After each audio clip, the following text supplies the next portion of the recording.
ಎಷ್ಟು ನೋವು ತಿಂದ್ರು ಅನ್ನೋದನ್ನ ಅವ್ರು ಹೇಳ್ಕೊಂಡು ಪಾಪ ಕೇಳ್ತಿದ್ರು. ಚಿಕ್ಕ ಮಕ್ಕಳವರು ಆ ನೋವು ಅನುಭವಿಸಿದ್ರು. ಅದ್ರೊಟ್ಟಿಗೆ ನಮ್ಮ ಕಾರ್ಯಕರ್ತರುಗಳೆಲ್ಲರೂ ಕೂಡ ಅವತ್ತು ತುಂಬಾ ನೋವು ತಿಂದ್ರು.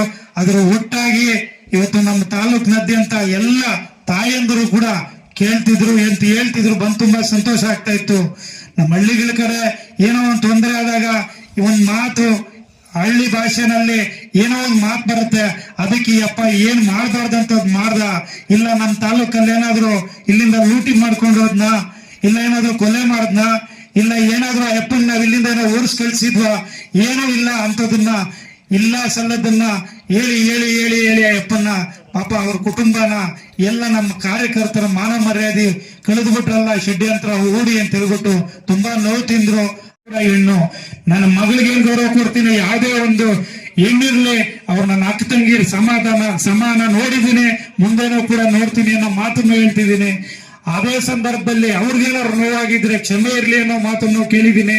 ಈಗೂ ಕ್ಷಮೆ ಕೇಳ್ತಿದ್ದೀನಿ. ನನಗೆ ಅದರಲ್ಲಿ ಏನಾಗಿದೆ, ಕೆಲವು ನಾನು ಮಾತಾಡಿದ್ದು ಮಾತುಗಳನ್ನ ಕೂಡ ಕೆಲವು ತಿರುಚಿ ವಿಡಿಯೋನ ಕಟ್ ಮಾಡಿ ಕೂಡ ಹಾಕಿದ್ದಾರೆ. ಆದ್ರೂ ಕೂಡ ಏನೇ ಇರಲಿ ಒಂದು ಹೆಣ್ಣು ನೋವಾಗಬಾರ್ದು ಅನ್ನೋ ಮಾತನ್ನ ನಾನು ಅವತ್ತು ಕೇಳಿದ್ದೀನಿ. ಆದ್ರೂ ಕೂಡ ನಮ್ಮ ಕಾರ್ಯಕರ್ತರುಗಳು, ನಮ್ಮ ಮುಖಂಡರುಗಳು ಪಾಪ ಎಲ್ಲ ಅವರ ನೋವಿನಿಂದ ಹೇಳ್ಕೊಳ್ತಿದ್ರೆ ನನಗೆ ಉಸಿರು ಹೋದಂಗ ಆಗ್ತಾ ಇದೆ.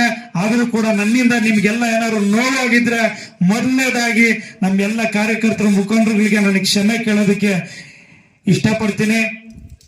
ಏನೇ ಆಗ್ಲಿ ನಮ್ಮ ಉಸಿರು ತನಕ ನಾನು ಮಾತು ಕೊಟ್ಟಿದ್ದೀನಿ. ಶಿಡ್ಲಘಟ್ಟ ವಿಧಾನಸಭಾ ಕ್ಷೇತ್ರದಲ್ಲಿ ನ್ಯಾಯಕ್ಕೋಸ್ಕರ, ಸತ್ಯಕ್ಕೋಸ್ಕರ ಹೋರಾಟ ಮಾಡಕ್ಕೆ ನಮ್ಮ ಪಕ್ಷದ ಕಾರ್ಯಕರ್ತರು, ಮುಖಂಡರುಗಳು ಒಟ್ಟಿಗೆ ಯಾವುದೇ ಎಂತ ತೊಂದರೆಗಳು ಬರಲಿ, ಈ ತರದ 100 ಬಂದರೂ ಕೂಡ ಎದುರಿಸಿ ನಿಮ್ಮೆಲ್ಲರ ಆಶೀರ್ವಾದ ಇದೆ. ಮುಂದಿನ ದಿನಗಳಲ್ಲಿ ಏನು ಯಾವುದೇ ಒಂದು ತಪ್ಪು ಮಾಡದೆ ಕಾರ್ಯಕರ್ತರು, ಮುಖಂಡರುಗಳು ಎಲ್ರಿಗೂ ಒಂದು ನೋವಾಯ್ತಲ್ಲ ಅನ್ನೋ ಒಂದು ನೋವು ನನಗೆ ಆಗ್ತಾ ಇದೆ. ಇರ್ಲಿ, ನನಗೆ ಜೈಲು ಕಳಿಸ್ಲಿ. ನಮ್ಮ ಕಾರ್ಯಕರ್ತರು ಬಂದಾಗ ಅವ್ರನ್ನ ಕರ್ಕೊಂಡ್ಬಂದು ಅವ್ರ ನೇತೃತ್ವದಲ್ಲೇ ರಾಜೀವ್ ಗೌಡ್ರು ನಿಮ್ಮ ನಾಯಕರಿನ ಮುಂದೆ ನನಗೆ ಅನಾರೋಗ್ಯದ ಕಾರಣ ನನ್ನ ಮಗ ಬರಲ್ಲ ಅಂತಿದ್ದಾರೆ, ರಾಜೀವ್ ಗೌಡ್ರೆ ನಿಮ್ ಮನೆ ಮಗ ಅಂತ ಹೇಳ್ಬಿಟ್ಟು ಅವ್ರು ತಂದು ಅವ್ರ ಕೈ ಹಿಡಿದು ಎಲ್ರು ಒಗ್ಗಟ್ಟಾಗಿ ನಿಮ್ ಜೊತೆಲಿ ಇಟ್ಟು ಅಲ್ಲಿಂದ ಪಕ್ಷ ಮುನ್ನಡೆಸ್ಕೊಂಡು ಹೋಗ್ಬೇಕಾಗಿರೋ ಜವಾಬ್ದಾರಿ ನಮ್ದು.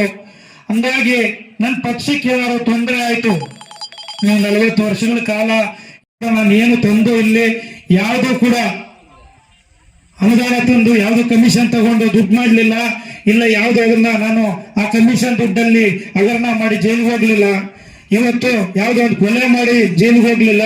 ನಮ್ಮ ಕಾರ್ಯಕರ್ತರಿಗೋಸ್ಕರ, ನಮ್ಮ ಪಕ್ಷಕ್ಕೋಸ್ಕರ, ಪಕ್ಷದ ಬಾವುಟ ಕಿತ್ತಿದ್ದಾರೆ ಅನ್ನೋ ಒಂದು ನೋವುಗೋಸ್ಕರ ಇವತ್ತು ಪಕ್ಷನ ಕಾಪಾಡ್ಕೊಳ್ಳೋದಕ್ಕೋಸ್ಕರ ನಾನು ಇವತ್ತು ಜೈಲಿಗೆ ಬಂದಿದ್ದೀನಿ. ಕಳಿಸಿದ್ದಾರೆ ಷಡ್ಯಂತ್ರ ಹೂಡಿ. ಹಾಗಾಗಿ ಏನೇ ಒಂದು ನೋವಿದ್ರು ಕೂಡ ಒಂದು ಸಮಾಧಾನ ಕೂಡ ಇದೆ.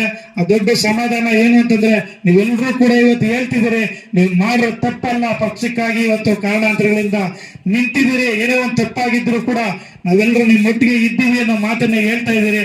ಆ ಒಂದು ಧೈರ್ಯದಿಂದ ನಿಮ್ಮೊಟ್ಟಿಗೆ ನಾನು ಇರ್ತೀನಿ ಅನ್ನೋ ಮಾತನ್ನ ಹೇಳ್ತಾ ನನ್ನ ಮಾತು ಮುಗಿಸ್ತೀನಿ. ಎಲ್ರಿಗೂ ಒಳ್ಳೇದಾಗ್ಲಿ, ಭಗವಂತ ಒಳ್ಳೇದ್ ಮಾಡ್ಲಿ. ಏನೇ ಆಗ್ಲಿ ನಮ್ಮ ಕಾರ್ಯಕರ್ತಗಳು ತೊಂದರೆ ಆಗ್ತಾ ಇದೆ, ನಮ್ಮ ಪಕ್ಷಕ್ಕೆ ತೊಂದರೆ ಆಗ್ತಾ ಇದೆ. ಇವತ್ತು ನಾನು ಮಾತಾಡಿದ ಉದ್ದೇಶ ಏನು ಅಂತಂದ್ರೆ, ಈಗಾಗ್ಲೇ ಎಲ್ಲ ನಮ್ಮ ಮುಖಂಡರುಗಳು ಅವೆಲ್ಲ ನೀವೆಲ್ಲ ಏನು ನಂಬಿಕೆ ಇಟ್ಟಿದ್ದೀರಿ ನನ್ನ ಮೇಲೆ, ಅದನ್ನ ಇನ್ನೂ ಹೆಚ್ಚಿನ ಒಂದು ಜವಾಬ್ದಾರಿಯಲ್ಲಿ ನಿರ್ವಹಿಸ್ತೀನಿ ಅನ್ನೋ ಮಾತನ್ನು ಹೇಳ್ತಾ ಇದ್ದೀನಿ. ಏನೇ ಆಗ್ಲಿ ನಾನು ಉಸಿರು ತನಕ ಬದುಕಿದ್ರು ಇಲ್ಲೇ ಸತ್ರು ಇಲ್ಲೇ ನಾನು ಶಿಡ್ಲಘಟ್ಟ ವಿಧಾನಸಭಾ ಕ್ಷೇತ್ರದಲ್ಲಿ ಇದ್ದೇ ಇರ್ತೀನಿ. ಇಲ್ಲಿ ನಿಮ್ಮ ಒಂದು ಮನೆ ಮಗನಾಗಿ ಉಳ್ಕೊಳ್ತೀನಿ. ಇರ್ಲಿ, 1000 ಷಡ್ಯಂತ್ರಗಳು ನಮ್ಮ ವಿರೋಧಿಗಳು ರೂಪಿಸ್ಲಿ, ಅದಕ್ಕೆ ಯಾವುದೇ ಕಾರಣಕ್ಕೂ ಎದುರೋದಿಲ್ಲ. ನಿಮ್ಮೆಲ್ಲರ ಒಂದು ಆಶೀರ್ವಾದ ಇದೆ, ತಾಯಿಯಂದರ ಆಶೀರ್ವಾದ ಇದೆ, ಆ ಭಗವಂತನ ಆಶೀರ್ವಾದ ಇದೆ. ಏನೇ ನಡೆದಿರಲಿ ಆ ನೋವುಗಳನ್ನ ಸಹಿಸ್ಕೊಳ್ಳೋಣ. ಮುಂದೆ ದೇವರಿದ್ದಾನೆ, ಟೈಮ್ ಬರುತ್ತೆ.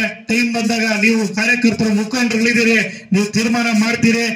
ಯಾರು ಷಡ್ಯಂತ್ರ ರೂಪಿಸಿ ಇಲ್ಲ ಸಲ್ಲದ ಆರೋಪಗಳನ್ನ ಒಡ್ಡಿ ಯಾರು ನಮ್ಗೆ ಇವತ್ತು ಇಷ್ಟು ನೋವುಗಳನ್ನ ಕೊಟ್ಟಿದ್ದಾರೆ, ಆ ನೋವುಗಳನ್ನ ಭಗವಂತ ಅವ್ರಿಗೆ ಮುಂದೆ ಭಗವಂತನ ತೀರ್ಮಾನ ಮಾಡ್ತಾನೆ.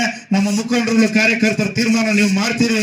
ನೀವುಗಳು ನಾವು ಎಲ್ಲ ತಿಂದಿರೋಂತ ನೋವನ್ನ ಅವ್ರನ್ನ ಯಾರು ನಮ್ಗೆ ಅದನ್ನ ಮಾಡಿದ್ರು ಅವರು ತಿನ್ನೋಂಗೆ ಭಗವಂತ ಮಾಡ್ತಾನೆ ಅನ್ನೋ ಮಾತನ್ನ